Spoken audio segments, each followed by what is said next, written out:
नमस्कार, मी जयश्री देसाई. अल्टिमेट आरोग्य या माझ्या यूट्यूब चॅनलमध्ये आपणा सर्वांचं हार्दिक स्वागत. गेल्या शनिवारचा एपिसोड काही अपरिहार्य तांत्रिक कारणांमुळे जाऊ शकला नाही, त्याबद्दल मी मनापासून दिलगिरी. आणि माझ्या मुद्रांच्या मालिकेला आपण जो भरभरून प्रतिसाद दिलात, आपल्या ज्या रिॲक्शन्स माझ्यापर्यंत आल्या त्याहीबद्दल मी आपली मनापासून ऋणी आहे. आपण काही प्रश्न विचारले आहेत, ते मी त्यांची उत्तरं आजच्याच एपिसोडमध्ये देणार आहे. पण हा महत्त्वाचा आजचा जो नवीन विषय आहे तो संपल्यावर, त्यामुळे कृपया हा एपिसोड शेवटपर्यंत पहा.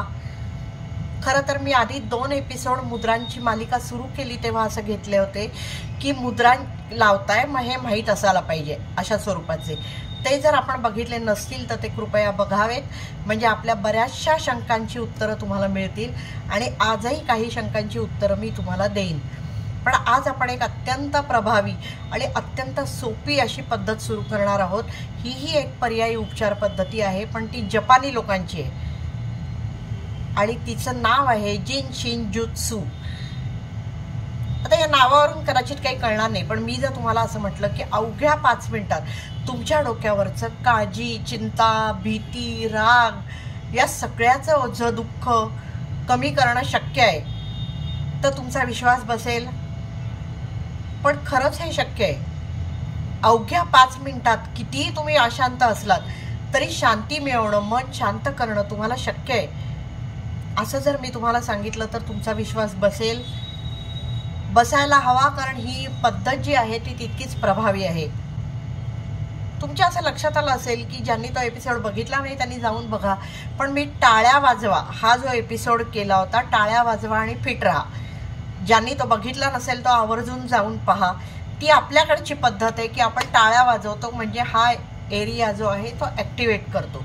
त्याच्यानंतर मी हँड रिफ्लेक्सॉलॉजी अतिशय सविस्तर घेतलं, त्यातही पुन्हा हाच सगळा भाग होता. ॲक्युप्रेशर आपण घेतलं, मुद्रा 50 मुद्रा आपण घेतल्या. तुमच्या लक्षात आलं असेल की आपले हे 2 हात जे आहेत ते फार कामाचे आहेत. म्हणजे मेरे पास क्या है, मेरे पास माँ है, असं जेवढ्या आपण अभिमानाने आणि प्रेमाने म्हणू शकू तितकंच मेरे पास क्या है, मेरे पास ये 2 हात है असं म्हणता येईल अशी स्थिती आहे. आपल्या आरोग्याच्या दृष्टीने हे हात तेवढे महत्त्वाचे आहेत. कसे ते मी आजच्या याच्यात सांगणार आहे. त्यामुळे रोज फक्त मला माहिती आहे की आत्ताच्या या धगधगीच्या जीवनात आपल्याला वेळ नसतो, पण 5 मिनिटं कुठेही कशीही आपण नक्की काढू शकतो.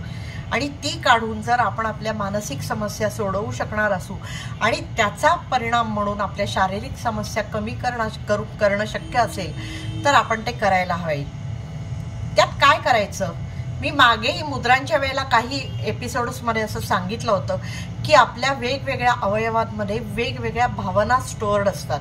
जसं किडनीमध्ये भीतीची भावना स्टोअर्ड असते, पोटामध्ये भीतीची भावना स्टोअर्ड असते, त्यामुळे आपल्याला गुडगुड होतं भीती वाटली की पोटात काहीतरी. असं सगळ्या अवयवांशी आपल्या काही भावना निगडीत आहेत आणि त्याच भावना आपल्या बोटांशी सुद्धा निगडीत आहेत. असं ही जी जपानी पद्धत आहे ती आपल्याला सांगते. ही अतिशय प्राचीन पद्धत आहे, पण ती जिरो मुराई नावाच्या एका माणसाने 20व्या शतकात शोधून काढली. त्याची कहाणी आहे ती पण फार अफलातून आहे. 2 वाक्यात ती माहिती आधी सांगते तुम्हाला. तो असा रेकलेस जीवन जगणारा होता, मनमौजी होता, काय वाटेल ते खावं प्यावं अशा स्वरूपाची त्याची लाईफस्टाईल होती. अनेक खाण्याच्या आणि पिण्याच्या स्पर्धांमध्ये त्यांनी भाग घेतला आणि त्यात अवाच्या सवा खाल्लं आणि प्यायलं.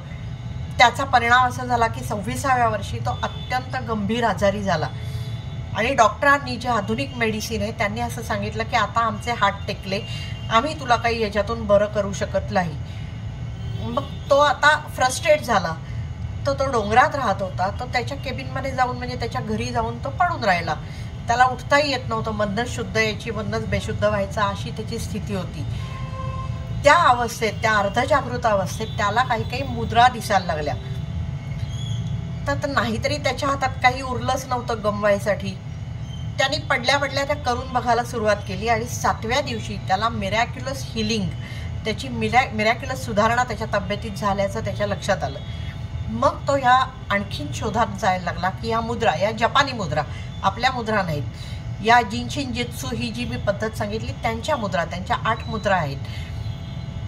त्या पद्धतीकडे तो वळला आणि त्याच्यातनं त्यांनी खूप शोध घेऊन ही पद्धत नव्याने लॉन्च केली. म्हणजे जी माहिती नव्हती आधुनिक जगाला ती त्यांनी माहिती करून दिली. तर त्याच्यात बऱ्याच पद्धती आहेत, बऱ्याच रोगांसाठी ती पद्धत वापरली जाते. आज आपण सुरुवात जी करणार आहोत ती अत्यंत साध्या सोप्या विषयापासून करणार आहोत की हाताची बोट.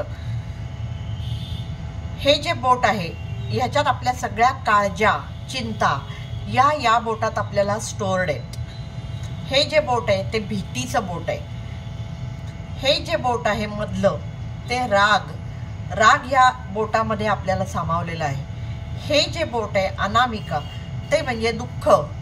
आणि हे जे बोट आहे ते म्हणजे नर्वसनेस, स्लो एस्टीम वगैरे वगैरे.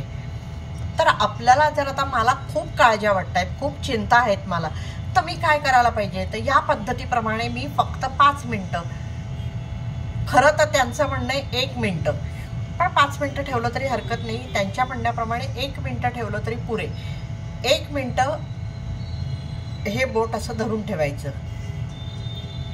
खूप शांत वाटतं. ज्यांना मेडिटेशन जमत नाही त्यांनी मी त्याही प्रकारे करून बघितलं. असं धरून ठेवून मेडिटेशन जरी लावून बसलं तरी सुद्धा खूप छान वाटतं आणि मेडिटेशन होतं. ज्यांना जमत नाही मेडिटेशन त्यांच्यासाठी. तर ह्याच्याने काय होतं तर जेव्हा आपण हे असं धरतो तेव्हा आपल्याला इथे पल्स जाणवायला लागते. 1 मिनिटामध्ये ती पल्स जाणवायला लागते. इथून लागते किंवा इथून लागते आणि मग ती पसरते. ती अख्ख्या बोटाभर जाणवायला लागते. याचा अर्थ तिथला जो एनर्जी पाथवे ब्लॉक झालेला होता तो आपला आता पुन्हा सुरू झाला. तसंच या याच्यात म्हणजे जर मला काळज्या, चिंता असतील तर मी हे बोट दाबायचं. मला कशाची तरी खूप भीती वाटत असेल, अनेकांना अनेक गोष्टींची खूप भीती वाटते, उगाचच वाटते. आता आज नागपंचमी आहे, नागपंचमीच्या मी शुभेच्छा देते.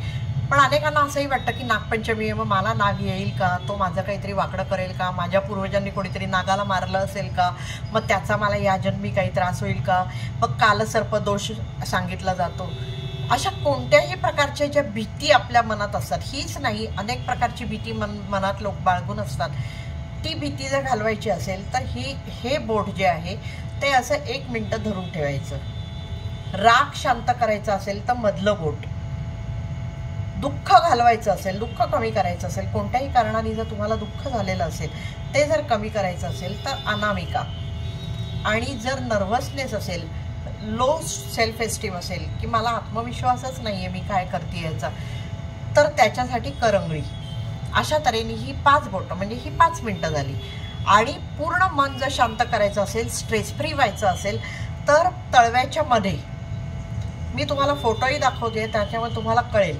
हे बेंबीशी आपल्या निगडीत आहे. ही जागा जी आहे ती आपल्याला माहिती आहे. मी तेही पुढे शास्त्र घेणार आहे. बेंबीत तेल टाकल्यावर काय होतं, वेगवेगळी तेलं टाकल्यावर वेगवेगळे परिणाम कसे होतात.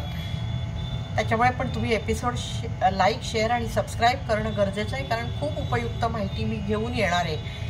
तर हे 1 मिनिटं दाबायचं. याच्यावर विश्वास बसणार नाही, करून बघा तुम्ही. आणि हे कुठे येईल, अगदी लहान मुलं सुद्धा करू शकतात. परीक्षेला जाताना भीती वाटते असं बसू शकतात.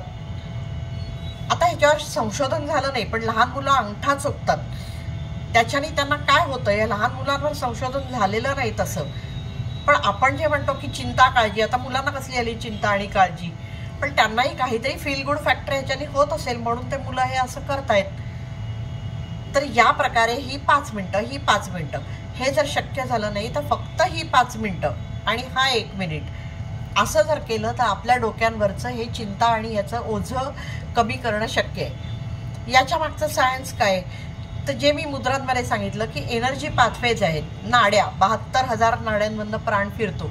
ॲक्युप्रेशरप्रमाणे मेरिडियन्समधनं प्राण फिरतो. ही जी चेतना आहे ही जिथे ब्लॉक होते तिथे आपल्याला रोग होतात. ते जर फार काळ ती ब्लॉक राहिली तर त्याचं मॅनिफेस्टेशन जे होतं ते शारीरिक व्याधींमध्ये होतं.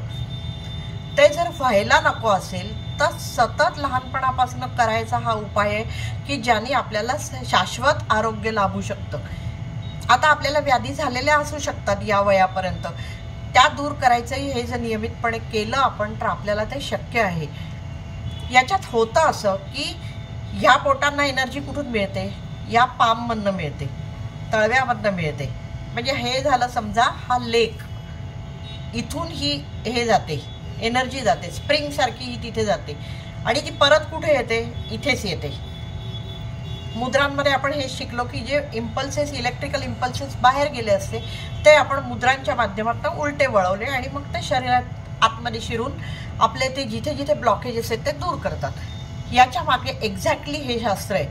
हे जर दूर केलं, हे दाबलं तर ते एनर्जी पाथवेज जे आहेत ते क्लिअर व्हायला मदत होते आणि ह्याच्यानी स्ट्रेस फ्री व्हायला मदत होते। त्याच्यामुळे स्प्रिंग आणि लेग हे दोन्ही काम आपला हा तळवा आणि ही बोटं एकाच वेळेला करतात आणि जे ब्लॉक पाथवेज आहेत ते दूर करायला मदत होतात, ते ब्लॉकेजेस दूर करायला त्या आपल्याला मदत करतात। जिन चिन जित्सू अतिशय सोपी पद्धत आहे, करून बघा। कुठेही टीव्ही बघता बघता, ट्रेनमध्ये बसल्या बसल्या, निवांतपणे बसलोय, पेपर वाचताना, मासिक वाचताना, काही करताना आपण हे सहज करू शकतो। जास्त वेळ केलं तर त्यांनी काही नुकसान होत नाही, पण करून बघा, तुम्हाला फायदा होईल त्याचा। आता आपल्या मुद्रांच्या प्रश्नांविषयी तर पूरक आणि हे याच्याबद्दल मॅक्झिमम प्रश्न आले। तर आता मुद्रांमध्ये मी सांगितले, परत एकदा सांगते, मुद्रा जर टोकं जोडली तर ते तत्व बॅलन्स होतं। जर ते तत्व वाढवायचं असेल तर अंगठा म्हणजे अग्नी हा त्या बोटाच्या मुळाशी, म्हणजे मला पृथ्वी तत्व वाढवायचे तर अंगठा मला त्याच्या मुळाशी लावायला लागतो आणि जर तो कमी करायचे पृथ्वी तत्व तर तो मला अंगठ्याच्या मुळाशी लावायला लागतो आणि त्याच्यावर अंगठा दाबायला लागतो, म्हणजे अंगठा त्याला सप्रेस करतो। म्हणजे प्रत्येक तत्वाच्या 3-3 मुद्रा आहेत। आता ही जी मुद्रा आहे ही पृथ्वी तत्व बॅलन्स करणारी आहे, ही वाढवणारी आहे, ही कमी करणारी आहे। तर मी एकाच वेळेला पृथ्वी तत्व वाढवणारी आणि एकाच वेळेला पृथ्वी तत्व कमी करणारी अशी जर मुद्रा केली तर त्या परस्पर विरोधी होतील। मी जर तसं करत नाहीये, वेगवेगळ्या 3-4 मुद्रा करते तर त्या परस्पर पूरक किंवा विरोधी असण्याची काही गरज, म्हणजे संबंध नाही त्यांच्यात येत। पण आता लिंग मुद्रा पण वजन कमी करणारी मुद्रा आहे आणि सूर्य मुद्रा पण वजन कमी करणारी मुद्रा आहे। मग मी लिंग मुद्रा पण करत असेल तर मी सूर्य मुद्रा करायची गरज नाही, पण मी सूर्य मुद्रा करत असेल तर लिंग मुद्रा करायची गरज नाही। पण मी एकाच वेळेला वजन कमी करण्याची मुद्रा पण करते, म्हणजे मी लिंग मुद्रा पण करते आणि पृथ्वी मुद्रा पण करते ज्याच्यात माझं वजन वाढणार आहे, तर ते करू नये तसं। एकीकडे जलतत्व बॅलन्स करणारी मुद्रा पण करते आणि एकीकडे जलतत्व शमवणारी मुद्रा पण करते, सप्रेस करणारी, तर ते परस्पर विरोधी झालं। हे इतकं साधं सायन्स याच्या मागे आहे। आणखीन एक प्रश्न आला की कोणत्या कोणत्या मुद्रा कराव्यात, तर मी बहुतेक वेळेला हेडिंग्समध्ये त्यांच्या रोग त्यांचे दिलेले आहेत, तर ते त्या मुद्रा कराव्यात। पण एक साधं सोपं उदाहरण मी त्याही वेळेला दिलं होतं की एक बादली आहे, ती पूर्ण तुडुंब भरलेली आहे, त्याच्यात पोकळीला जागा नाही, हवा त्यात जाऊ शकत नाही, त्यात मी दगडं टाकली तर ते पाणी बाहेर पडणार आहे, म्हणजे त्यात पृथ्वी तत्वाला जागा नाही, दगडाला जागा नाही, म्हणजे काही स्थल घन काही मी त्याच्यात टाकू शकत नाही, इतकी ती तुडुंब भरली आहे। आता जर मला त्यात काहीतरी दगडं टाकायची असतील किंवा त्यात मला पोकळी क्रिएट करायची असेल, हवा असायला हवी असेल, तर मला काय करायला लागेल, ते पाणी कमी करायला लागेल, जलतत्व कमी करायला लागेल, तेव्हा पृथ्वी तत्व तिथे वाढू शकेल। मग मी जलतत्व जर तसंच ठेवलं तर पृथ्वी तत्व, आकाश तत्व त्यात जाऊच शकत नाही। म्हणजेच मला जे तत्व माझ्या शरीरात वाढलेलं आहे हे माझ्या लक्षात आलंय ते कमी करायचे, मग त्याच्याच पुरती मुद्रा करा। ते कमी झालं की ॲटोमॅटिकली बाकीचे तत्व बॅलन्स होणारच आहेत। त्यामुळे एका वेळेला 5-5, 6-6 मुद्रा करायचीही गरज नाही। जी मेन तुम्हाला आवश्यक आहे, मेन रोग, समजा मला थायरॉइड आहे तर मी शंखमुद्रा केली पाहिजे, सहज शंखमुद्रा केली पाहिजे, त्याने मला लवकर फायदा होणार आहे। पण जेव्हा ते थायरॉइड नॉर्मल होईल त्यावेळेला माझे बाकीचेही पॅरामीटर्स नॉर्मल होणारच आहेत, कारण माझा हार्मोनल बॅलन्स ठीक होणार आहे। त्यामुळे एक तत्व नीट झाल्यावर ॲटोमॅटिकली बाकीचे तत्व बॅलन्स व्हायलाही मदत होते, कारण त्याची जागा जी कमी जास्त एकमेकांनी व्यापलेली असते ती बॅलन्स व्हायला मदत होते। त्याच्यामुळे कृपया सगळे एपिसोड्स बघा। अनेक प्रश्न येतात, मला हे होतं आहे त्याच्यासाठी मी काय करू, तर बहुतेक सगळे रोग आणि सगळे प्रॉब्लेम्स आपण घेऊन झालेले आहेत। तर मी असं नुसतं सांगण्यापेक्षा, कारण एक एक रोग, एक एक मुद्रा अनेक गोष्टींसाठी उपयोगाची आहे, त्याला काही कॉन्ट्रॅडिक्शन्सही असतात। त्याच्यामुळे कृपया ज्यांनी जे एपिसोड्स बघितले नाहीत तेही बघा, तुम्हाला तुमच्या प्रश्नांची उत्तरं त्याच्यात मिळतील। आणि 10-10 मिनिटांचे एपिसोड आहेत, म्हणजे काही प्रॉब्लेम नाही तेवढा। रोज एक एपिसोड बघितला तरी 50 एपिसोड आरामात बघितले जाऊ शकतात आणि मग तुमचं तुम्ही ठरवू शकता। त्यामुळे कृपया प्लेलिस्ट बघा, आपले जे जे प्रश्न आहेत त्यांची उत्तरं आपल्याला मिळतील। त्या व्यतिरिक्त जर काही प्रश्न असतील तर आपण मला तिथे प्रश्न टाकून विचारू शकता।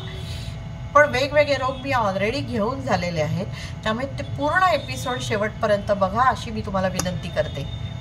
ही अशीच माहिती घेऊन जिन्सिंग जित्सूचं सुद्धा एवढे फायदे आहेत ते सगळे मी घेणार आहेत, मात्र ते तुमच्यापर्यंत पोचावेत यासाठी आपण हे चॅनल लाईक, शेअर आणि सबस्क्राईब करणं गरजेचं आहे. आपण ते कराल अशी मला आशा आहे. करा अशी माझी विनंती आहे. तूर्त इथेच थांबते. धन्यवाद.